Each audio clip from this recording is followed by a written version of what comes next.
Maswerteng gabi po mga ka-STL. Narito na po ang resulta ng STL Pangasinan para sa araw na to, 3rd September 22, 2025. Araw ng Lunes. Naway ang mga natayahan niyo po mga numero kanina ay manalo nawa ngayong gabing ito, 8:45 PM. Kaya't kunin niyo na po ang inyong mga ticket. Narito na po ang resulta.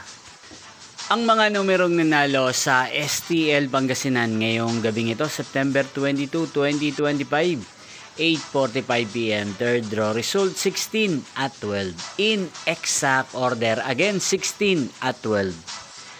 At ngayong gabing ito sa STL Pangasinan, natin pong i-shoutout si Kuya Brando ng Pangasinan na lagi pong nanonood sa channel na to. Shoutout po sa inyo Kuya Brando, sana po ay nasa maayos kayong kalagayan.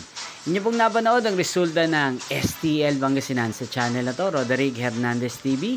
Maraming salamat po sa patuloy niyo pong panonood at pagsuporta sa aking channel. Magkita-kita pong muli tayo bukas ng alas 12 ng tanghali. Thank you for watching!